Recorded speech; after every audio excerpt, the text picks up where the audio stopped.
Assalamualaikum warahmatullahi wabarakatuh. Perkenalkan, nama saya Robi Taslim, BP 2020, program studi Teknik Elektronika Industri Teknik Elektro. Resum bab 1. Pengantar pendidikan Pancasila. A. Menelusuri konsep dan urgensi pendidikan Pancasila. Dalam perjalanan sejarah bangsa Indonesia, sesungguhnya nilai-nilai Pancasila sebagai pandangan hidup bangsa sudah terwujud dalam kehidupan bermasyarakat sejak sebelum Pancasila sebagai dasar negara dirumuskan dalam satu sistem nilai, yaitu yang pertama, percaya kepada Tuhan dan toleran. Kedua, gotong royong. Ketiga, musyawarah. 4. Solidaritas atau kesetiakawanan sosial dan sebagainya. Kebangsaan Republik Indonesia, maka penyimpangan terhadap nilai-nilai Pancasila dapat berakibatkan terancamnya kelangsungan negara. Oleh karena itu, perlu diungkap berbagai permasalahan di negeri tercinta ini yang menunjukkan pentingnya mata kuliah pendidikan Pancasila. Yang pertama, masalah kesadaran perpajakan. Yang kedua, masalah korupsi. Yang ketiga, masalah lingkungan. Yang keempat, masalah disintegrasi bangsa. Kelima, masalah dekadensi moral. 6. Masalah narkoba. Ketujuh, masalah penegakan hukum yang berkeadilan. 8. Masalah terorisme. Visi pendidikan Pancasila. Yang pertama, terwujud kepribadian sivitas akademik yang bersumber pada nilai-nilai Pancasila. Misi pendidikan Pancasila yaitu pengembangan potensi akademik peserta didik atau misi psikopedagois.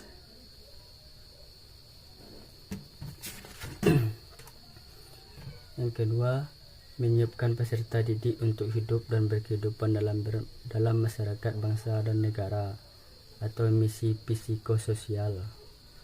Yang ketiga, membangun budaya berpancasila sebagai salah satu determinan kehidupan atau misi sosia-kultural.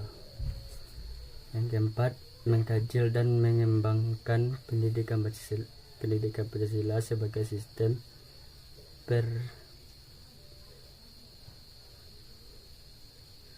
pengaruhan terintegrasi atau disiplin ilmu sintetik atau sintetik disiplin sebagai misi akademik.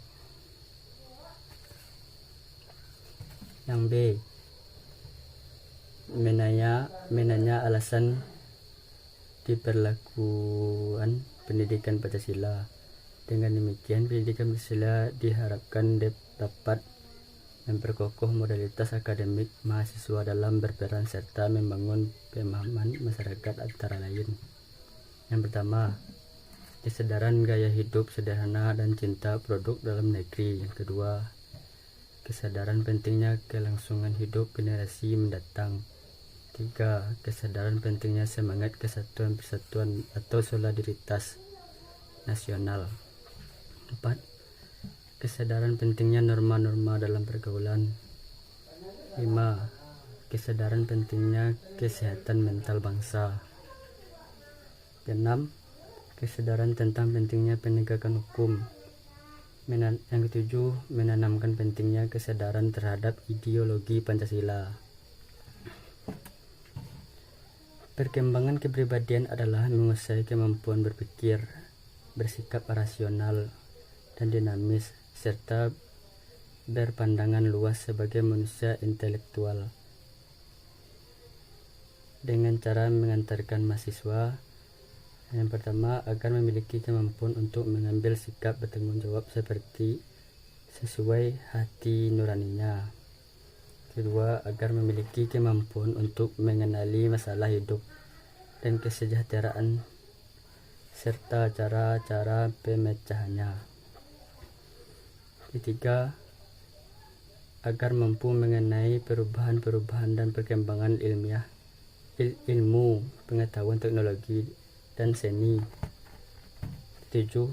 Keempat, agar mampu memaknai peristiwa sejarah dan nilai-nilai budaya bangsa untuk menggalang persatuan Indonesia. Tujuan mempersiapkan mahasiswa sebagai calon sarjana yang berkualitas, berdedikasi tinggi, dan bermartabat agar menjadi pribadi yang beriman dan bertakwa kepada Tuhan Yang Maha Esa, sehat jasmani dan rohani, berakhlak mulia dan berbudi pekerti luhur, memiliki kepribadian yang mantap, mandiri, bertanggung jawab sesuai hati nurani, mampu mengikuti perkembangan iptek dan seni, mampu ikut mewujudkan kehidupan yang cerdas dan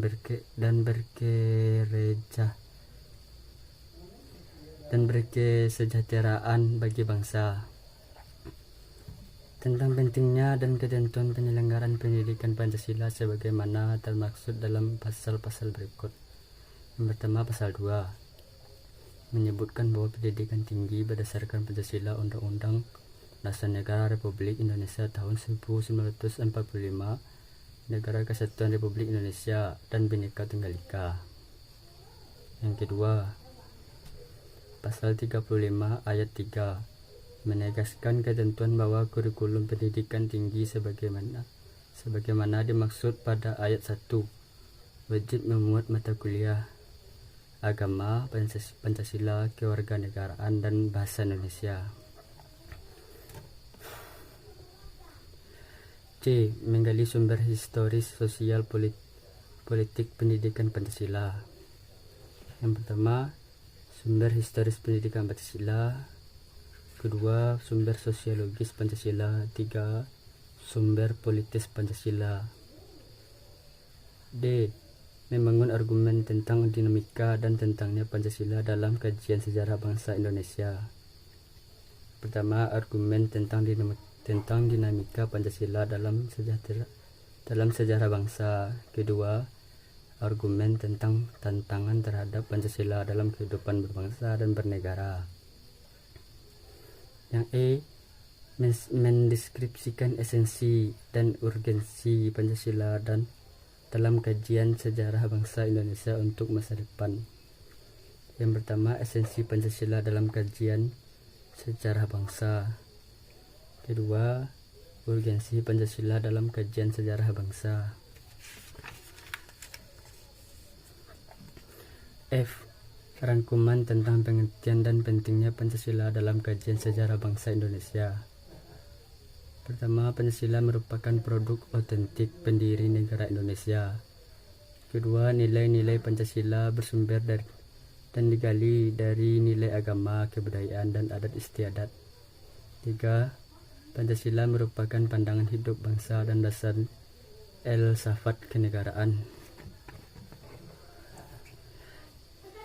Pentingnya Pancasila dalam sejarah bangsa menunjukkan hal-hal berikut. 1.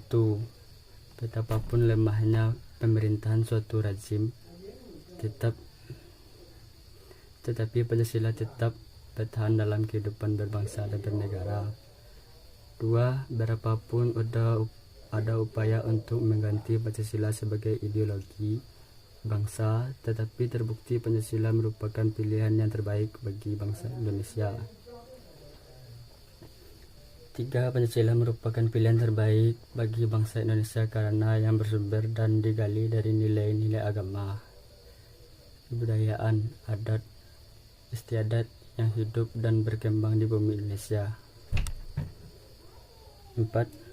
Kemukakan argumen Anda tentang Pancasila sebagai pilihan terbaik bangsa Indonesia. Yang G. Tugas belajar lanjut proyeksi tentang pentingnya kajian Pancasila melalui pendekatan sejarah. Pertama, latar belakang sikap beberapa pihak dalam masyarakat yang menolak Pancasila sebagai dasar negara. 2. Alasan banyak pihak yang tetap ingin mempertahankan Pancasila sebagai dasar negara Indonesia. 3. Kemukakan pendapat dan penilaian Anda tentang perbedaan pandangan tersebut. 4. Bagaimana sikap Anda dalam menghadapi perbedaan tersebut. Hanya itu hasil resume dari saya. Kalau ada kekurangan atau kesalahan kata, saya mohon maaf. Sekian dari saya, terima kasih. Assalamualaikum warahmatullahi wabarakatuh.